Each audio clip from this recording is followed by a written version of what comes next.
aloha 여러분, 안녕하세요. 로켓펀치입니다.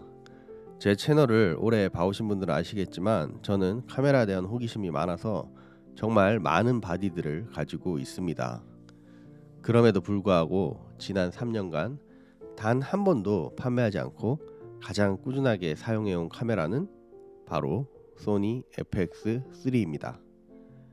작고 가벼운 크기에 짐벌에 얹어도 부담이 없는 무게, 다른 것보다 끝판왕 오토포커스 성능과 미러리스 중 탑급으로 넓은 DR, 그리고 12800이라는 세컨 베이스 ISO 덕분에 조명 하나 없는 열악한 환경에서도 노이즈 없이 깨끗한 영상을 얻을 수가 있어서 퀄리티와 편의성 두 마리를 다 잡았다는 점이 좋았는데요.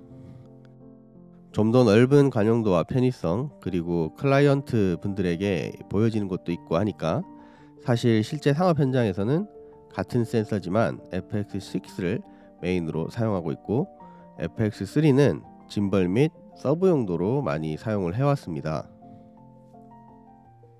대신 여행이나 짧게 찍는 유튜브용으로는 거의 FX3를 많이 사용을 해왔고요. 사실 FX3를 사용하면서 이보다 더 밸런스 좋은 게 나올까 싶은 심정으로 FX3를 아주 만족하면서 사용을 해왔는데, 얼마 전에 GVE1이라는 아주 재밌는 바디가 나왔습니다. 다들 아시겠지만 우선 기본적으로는 알파7 S3 그리고 FX3, FX6, GVE1은 모두 같은 이미지 센서를 가지고 있기 때문에 이론적으로는 동일한 이미지 퀄리티를 가지고 있습니다. 개인적인 의견으로는 실제로 사용을 해보면 각 바디마다 결과물이 편집할 때만 느낄 수 있는 정도로 조금씩 다르긴 합니다만, 극한 환경에서 FX6 퀄리티가 좋다고 느껴지는 정도를 제외하고는 대부분 대동소이합니다.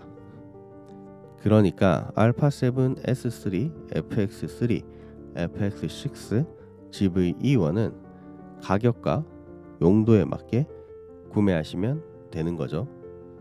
FX6 같은 경우 장시간 촬영이라던가 상업 현장에서 고용량의 배터리나 외장 모니터 아웃풋, 내장 ND 필터 등 협업이 중요한 경우 주로 사용을 해왔고, FX3는 그 외의 모든 경우에 사용을 해왔습니다.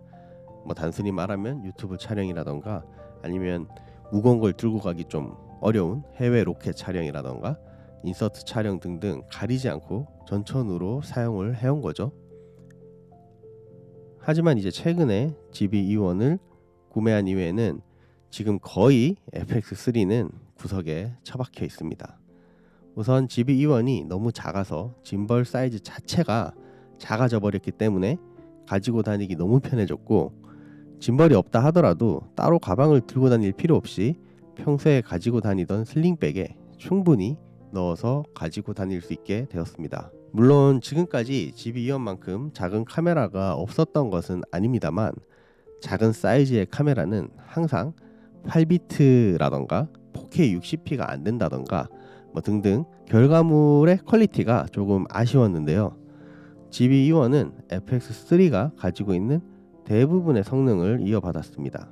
롱크롭 4K 60프레임 뿐만이 아니라 4K 120프레임, 422 10비트, 듀얼 베이스 ISO, 거기에 이제 FX3나 FX6에는 없는 소프트 스킨이나 액티브 손떨방, 브이로그 기능까지도 탑재가 되었습니다. 물론 장점만 가져온 건 아닙니다. 그럼 누가 FX3를 사고 FX6를 사겠습니까? FX6에는 내장 ND 필터가 있고 FX3는 발열 제약이 거의 없죠.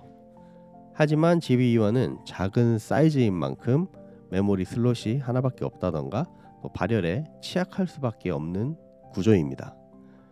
따라서 장시간 찍기에는 적합하지 않은 거죠. 사실 저도 GV2 구입 후에 짧게 끊어 찍는 용도로만 사용을 해왔기 때문에 이번에 김비디오님하고 자전거 여행을 가면서 1박 2일 동안 햇빛이 엄청 내리쬐는 무더운 날씨여서 사실 찍다가 뭔 일 날까봐 조금 걱정하긴 했습니다만, 이번에 1박 2일 다니면서 길게는 10분, 짧게는 30초씩 끊어 찍기에는 전혀 문제가 없을 정도의 발열 제어 정도는 가능하더라고요. 따라서 이제 해외 출장을 갈 때도 FX3가 아니라 GB-E1을 가지고 갈 예정입니다. 상업 현장이나 길게 찍는 인터뷰 영상 등은 FX6로 사용을 하고 있고, 그 외 짧게 끊어 찍는 여행 영상이라던가 쇼츠, 데일리용 영상은 GB-E1이면 다 할 수가 있기 때문에 최근에는 FX3를 켠 적이 거의 없는 것 같습니다. 다만 제가 FX6가 없었다면 이야기는 또 다르겠죠. 사실 FX6급을 넘어가는 레드나 아리를 사용하는 현장에서는 대부분 카메라를 렌탈해서 사용을 하기 때문에 큰 의미가 있을 것 같진 않고, 만약 제가 딱 한 대의 카메라만 구입을 해서 상업 영상과 유튜브 또는 개인용으로 모두 전천후로 사용을 해야 한다면 FX3를 구입할 것 같고요. 두 대를 사용할 수 있다면 FX6를 상업과 장시간 촬영용으로 사용을 하고, 그 외에는 모두 가벼운 GB-E1을 사용할 것 같습니다. 물론 이제 취향의 영역으로 가면 또 다른 이야기이기 때문에, 마찬가지로 저도 이렇게 좋은 바디들이 있는데도 불구하고 파나소닉의 S1H, S5나 후지의 GFX 100S, XS20 같은 다른 카메라들도 많이 가지고 있습니다만, 기본적으로 FX3 한 대면 우리가 소비하는 대부분의 영상은 다 만들 수 있다고 생각합니다. 하지만 저처럼 FX6를 가지고 있으신 분들, 또는 데일리로 가볍게 가지고 다니면서 연인이나 가족 또는 아이들을 최상의 퀄리티로 담고 싶으신 분들이라면 GB-E1이 유일무이한 카메라가 아닐까 생각합니다. 정리해보면요, 분명 GB-E1은 상업에서 메인으로 사용할 수 있는 카메라는 아닙니다. 발열이라던가 단축키의 개수, 메모리 슬롯의 개수, HDMI 단자 등등 이 조작성과 편의성 면에서 꽤 불편한 카메라입니다. 다만 이 모든 걸 상세하고도 남을 사이즈와 무게를 갖고 있기 때문에 경량화가 필요하면서도 퀄리티도 놓치기 싫으신 분들이라면 강력하게 추천드리겠습니다. 자, 오늘 제가 GB-E1을 너무 찬양해서 새끼 이거 협찬 받은 거 아니야? 이렇게 생각하실 수도 있겠지만, 협찬은 항상 협찬이라고 밝히고 영상을 만들고 있습니다. 오늘 영상은 협찬 일절 없는 제가 제 돈 주고 구매해서 사용한 후기고요. 또 기회가 된다면은 GB-E1의 풀 리뷰도 한번 진행해 볼 생각이니까 재밌게 보셨으면 구독, 좋아요, 댓글 좀 많이 부탁드리겠습니다. 사실 요즘에 댓글 보는 재미로 유튜브를 하고 있습니다. 댓글 많이들 달아주시고요. 오늘도 영상 봐주셔서 감사하고 또 다음 영상에서 만나요. 로바.